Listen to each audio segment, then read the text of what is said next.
Good afternoon.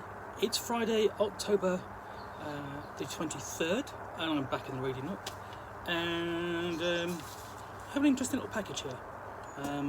Sort of a bit of my history. So as you see, it's quite slim and sort of flimsy. So I'm going to go ahead and open this and show you what it is.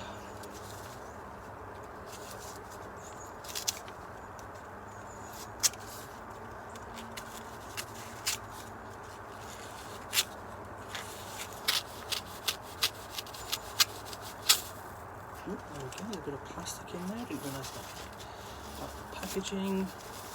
Okay, let's make this very rusty knife safe. Put that back there. Take them out. So,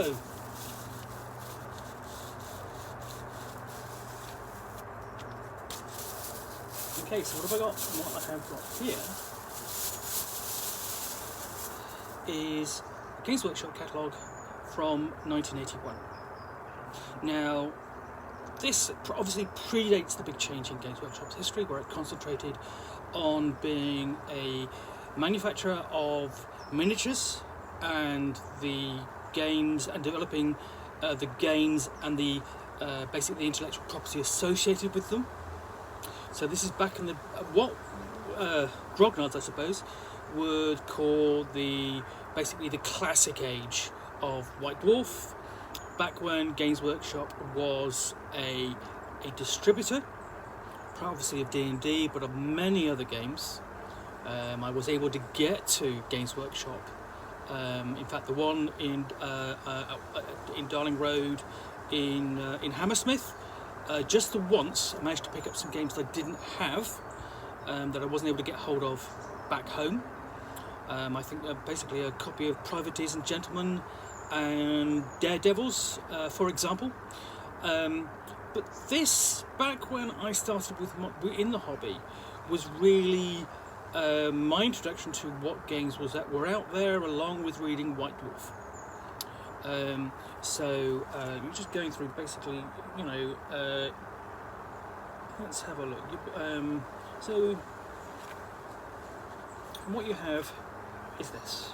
So let's just go through. So there's the RuneQuest page from this catalogue. So you've got essentially what is second edition, and then Apple Lane, Black's Barracks, Snakepipe Hollow, and then Foes, Spectacle Bestiary, and a Cult of Prax there, and they're all listed there. And so you would open this up and scan through just to see what was available. And really it begins actually with the early Games Workshop products they put out themselves. So you're talking about Warlock and Apocalypse. Apocalypse has been a few years ago. Originally it was a game called Warlord, and it's been it was about 5 years ago. It was reprinted by the designer, very nicely done. And there is a review on my site. What's available for Dungeons and Dragons? That's the box set that I really started with, 1981 set. And I would go on to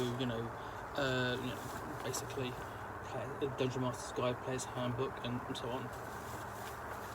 So you go through this, and you look at things like all the content from all the dungeon modules and the titles from Judges Guild, and everyone's given a sort of like basically a thumbnail description, a picture, and you go, ooh, looking through, what's that? That looks amazing. And that's all you really had to go on, but it was enough. It was enough to get your interest. Over and over. And then it basically branched out. So you Bushido, Gamma, Top Secret, obviously TSR games, but Superhero 2044, which is the first superhero role-playing game. But here's really where I first came across Empire of the Petal Throne. It was really just looking at this box set and the maps, and that looks absolutely fascinating to me. because at this time, when I was 13, 14, 15 and so on, I was absolutely fascinated by all of these games. Everything in here I wanted, and for the most part, I never did. I've never had everything in here. It would be amazing if I did. But you're talking things like there's an advert for Yakinto's album games, which are really cleverly packaged board games that come in what look like record sleeve albums, each about an inch deep. So you have basically an area to store the counters, but the sleeve would fold out, and that would be the board, and then you'd have where you would insert the rules, the record you would put the rules into, and so on. And I had a couple of them. Let me see, Attack of the Mutants, I think, and Battle. And things like let me see. The mini games that Steve Jackson did, Raid on Iran, Kung Fu 2100, One Page Bulge, little pocket games, really. That over the years I would try and grab at Games Workshop stores when I went to them, because at that point they were getting rid of them. They were going cheap. Basically another sort of like interesting game that I've always wanted to have a look at, which is Quirks, basically a game about evolution. More board games, an early version of Snit's Revenge, actually on a mounted mat board there. And this thing I would peruse. I'd be fascinated by all these games I wanted to try and play. Some of them I managed to get, some of them I have played, obviously a lot that I haven't, and it goes off into war games as well. Basically even up to things like Junta, and Ace of Aces, Kingmaker, and then on to full war games at System 7 Napoleonics, and the Starfleet battles, and then basically even things like jigsaws, miscellany, and sort of like computer games at the end. So I also cover magazines and miniature figures, obviously from Citadel Miniatures. But the thing is, back in the day, you would be able to get catalogues from these. Games, I just wrote to Games Workshop and they sent me one. And I would pore over it and look again. And there is a sort of like a tiny corner of the hobby, that sort of like collects these little things. The pieces of advertising and catalogues and ephemera like that, certainly from the early days, because they're quite fascinating, because essentially what they're doing is they're capturing a snapshot of the industry at the time and what was available. And I mean, magazines would do that as well, but really, this is a commercial product, which you could pick and choose from, and just basically order from. I think ultimately I did order a few things. Most notably, I probably would have ordered the Traveller Starter Set, the big box that came with the sort of like the 3 books, the Book of the Spoonwood Marches and Adventure Zero, and also I would think it would be probably that copy, basically said Dungeons and Dragons as well. From there. But I mean, basically, as time went on, I found other sources of getting the games, because there were more shops within travelling distance of me.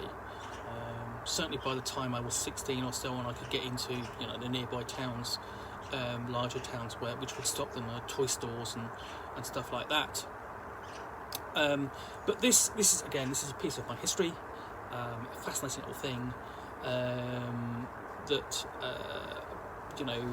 really sort of appeals to my sense of nostalgia. There's a book in this country, a catalogue for a company called Argos, and they've just stopped doing this catalogue. But what you would do is you go into the store, and there's this big catalogue which they would essentially laminate and basically put out numerous copies over the store, and you go through it and leaf through it and choose what you want and go buy it. Consequently, it was known as the Laminated Book of Dreams. back in the day, this was my gaming book of dreams. It's a real piece of my history. There was a second edition of this which had a cover that was more reminiscent of something that Roger Dean did, so like the Yes covers a little bit. I probably did have that. It would be interesting to sort of like do a compare and contrast. But in the meantime, I'm glad I've got a piece of my history back, and I'm hoping, basically at some point to write about this, see what I think about it. All right, thanks for watching, and I'll be back soon for another unboxing fairly soon. All right, bye for now.